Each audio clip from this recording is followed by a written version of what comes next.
to me, my X-Men.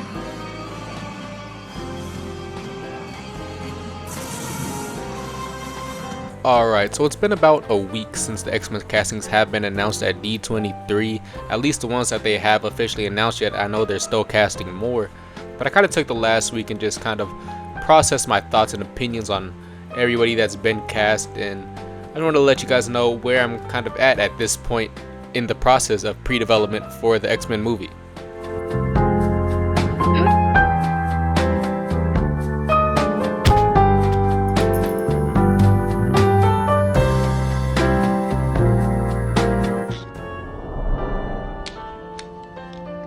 Here. Thanks. Obviously, we're going to start off with Sadie Sink as Jean Grey, as she is the first one that we officially saw and we know of because of Spider-Man Brand New Day. First off, let me say, just fantastic movie, and I think Jean's inclusion in it was really good. I think Sadie Sink does a really great job at giving the portrayal some depth. It's kind of crazy how different it is from what we've previously seen in any adaptation so far, just because she starts off in a very dark place, and now she's not starting off as sort of a hero. I wouldn't say she's really a villain. She does very evil things throughout the movie. Evil, kind of like, you know, I don't know if it'd be evil is the right word, right? But evil is a word to describe it. But she was in a very morally dark place. But as we see where she ends up in the film, she is not a pillar of heroism. No. So it's kind of exciting to see how she'll be within this new film that Drake Schreier is creating, in this new world made for the mutants. But I'm excited. I think that was a great casting. It was a very popular fan cast before, and obviously with it coming to fruition, we finally seen our first introduction to mutants in the X-Men. Don't! I surrender! Not. Secondly was Kit Connor as Scott Summers Cyclops, and I've been really feeling Cyclops lately. You know, X-Men 97 really opened my eyes to how cool he could be. I was a big fan of him in Evolution. You know, the movies didn't do much with him, and Wolverine and the X-Men didn't really do much with him as well.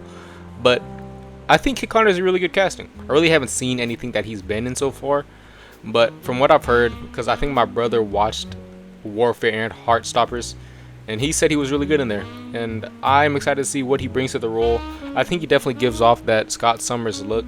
I think they really nailed the casting look-wise. I heard he's a really great actor though, but I think he'll bring a lot of depth and interesting nuance to the character of Cyclops, and I'm interested to see how his relationship is with Jean and the kind of chemistry they have, because their chemistry is really deep within the comics and lore of the X-Men. Hey, shut your bitch ass up. Bro, stop doing that! That's not funny. Nightmare! Oh god! Next, let's talk about Christopher Abbott as Charles Xavier, and I can't lie, I'm kind of up in the air with this casting. I don't hate it. I don't think it's bad at all. The only thing I've seen Christopher Abbott in is On the Count of Three, which is a dark comedy satire that he filmed with Gerard Carmichael, and I think it was really good in that film. Very different from what I expect from a Charles Xavier, but what I've heard from people that have seen things like Poor Things or Sanctuary, or people that have seen more of his stuff, is that he's a really good actor. He has a lot of range, which is really good. I'm curious what they're going to do with the character of Charles Xavier within this movie, how they're going to portray him. But this is our first American Charles Xavier, you know, because previously they've both been British, even though James McAvoy is Scottish. He does do that British accent because he's in the same timeline as Patrick Stewart's Xavier. But, you know, this should be really interesting. I know there's a short list of people that could have played Charles Xavier. Honestly, I don't know who I would have picked, so I can't hate this casting. I don't hate it at all. I think it's very interesting indeed, but not bad at all. Wait. We won't need to. They're here.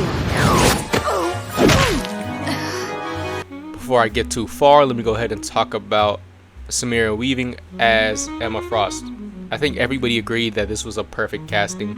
She looks the part. She's a great actress. You know, she's been on the scene for quite a while. I'm not sure if they'll do the kind of romance between Cyclops and Emma Frost, just because the actors' difference in age range. Because Kit Connor is a lot closer to Sadie Sink's age range than he is to Samira Weaving's. But I think it's a great casting. They knocked it out the park with that one. That one was revealed, I think about a week or two before the official castings were announced at D23. But I think, 2 thumbs up, you feel me? 2 thumbs up. Xavier's prize student, the teacher's pet. If only he could see you now, so angry, so unwilling to think. You dare come after me? As if Sinister was the name of a common thug you could intimidate? Let's go ahead and talk about Adam Driver as Mr. Sinister, which I think is a great casting. I know he's been rumored to be attached to the X-Men project for quite some time now, whether it have been Magneto or I think William Stryker was one of the options at one point, or Sebastian Shaw. But I think he's a really good casting.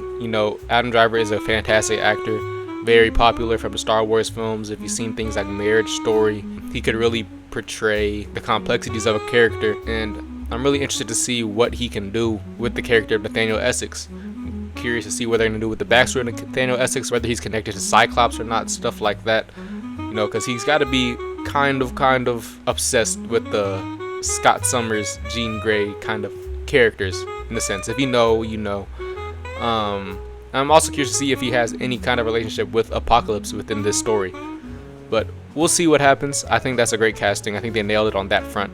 And I'm glad Adam Driver is finally in MCU. I hope they do not kill him at the end of this movie, so he has room to come back in future X-Men titles and stuff like that. Ancient sands, heed my command and reclaim these relics of hatred!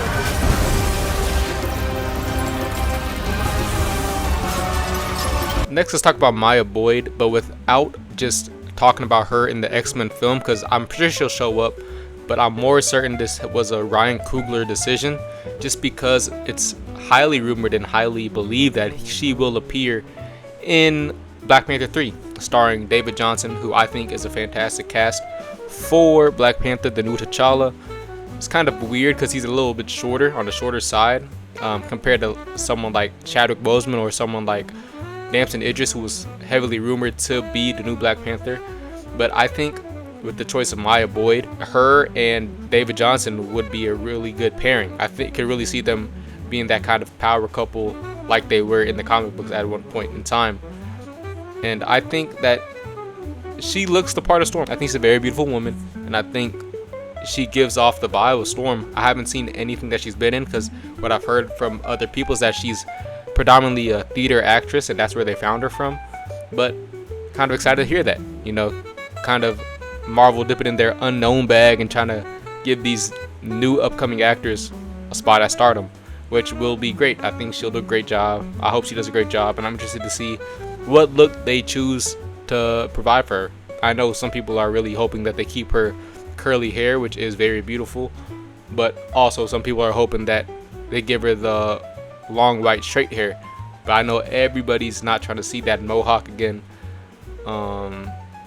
This wasn't it, you feel me?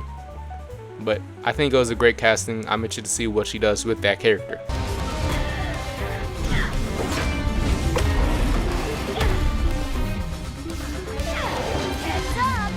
The last one that I want to talk about was the biggest curveball of the night, which was Indy Never Ready as Rogue.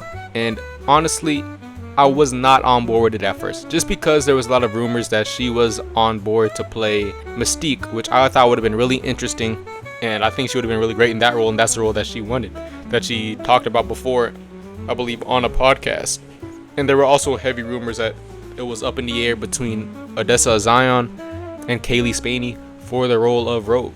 And I was really interested in seeing Odessa Zion personally as the character of Rogue. I think she would have brought a lot more of the look and the vibe that I would anticipate from Rogue.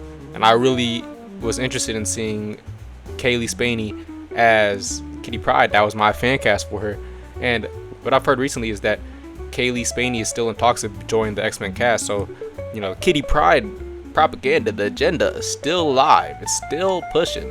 But this Indy Never Ready one, it really didn't sit with me. First off, I thought she was taller. I did not know she was like 5 foot. I thought she was a lot taller. But that's not why I think that the casting didn't resonate with me at first. But I just didn't see her as the Rogue that most people were thinking of, because a lot of people were thinking about a lot of inspiration from the 97, the Southern Belle Rogue, that kind of Rogue, and I wasn't really picturing it. But then somebody online, and I saw some concept art or some fan art of Indy Never Ready as Rogue, but inspired by the Evolution version, so the emo goth Rogue. And I was like, at that point, I was like, okay, I'm on board now. I'm on board. I see the vision, and if they go with that route, you know, that'd be great. If they don't go with that route, it's honestly whatever. But I think Indy Never Ready is a really great actress. I think she'll bring a lot to the role of Rogue, and really, hey Marvel, if you're looking for someone to cast as Gambit, you know, that I don't act, but I do it for a check. You know what? I do it for free. I do it for free. For the free ski. Seal your fate. Nightmare! Oh God! Help me! Help me! But that is currently the cast of the new X-Men film, and from right now, it is very interesting to see what they have. From what I heard from the rumors online is that they're still casting other X-Men to appear in this film. They're still casting a Magneto, with Lee Pace supposedly in the lead to play the role, which I think would be a fantastic casting. Charles Milton has been attached and not been attached to different rumors whether or not he will be Beast, but from what it seems right now is that he is going to play Kakashi Hatake in the new Naruto movie, which will be absolutely fire. I actually kind of like that casting a lot more than him as Beast, but I thought he would have been a great Beast. But if he does take that role of Kakashi Hatake, it unfortunately will be shooting around the same time as this X-Men film. So unfortunately, that probably means he is out of the running to be Beast in this film. I remember one of the early rumors was Jesse Plemons, and I thought that was a great fan cast. He might be a little bit older. I think he's about the same age range as Christopher Abbott, if I'm not mistaken. Maybe a little bit older. But I thought he would be a great Beast. He's very versatile. If you've seen anything he's in, he's a fantastic actor. But I heard Beast, they're still looking for casting for Magneto. They're still casting for Mystique. They're also casting for, I heard they're still casting for Iceman and Angel, because I heard they really went around out that original X-Men cast of characters from the original X-Men comics. So interested to see what they do with these characters. I'm sure they'll have everybody cast by the end of the year, getting ready to film at the beginning of next year. And man, the way the MCU is headed right now after watching Brand New Day, the last few films have been all hits. You know, you've had Thunderbolts, Fantastic Four, 2 Spider-Man, Brand New Day. Wonder Man was great. Vision Quest looks great. I think the MCU is headed in the right direction.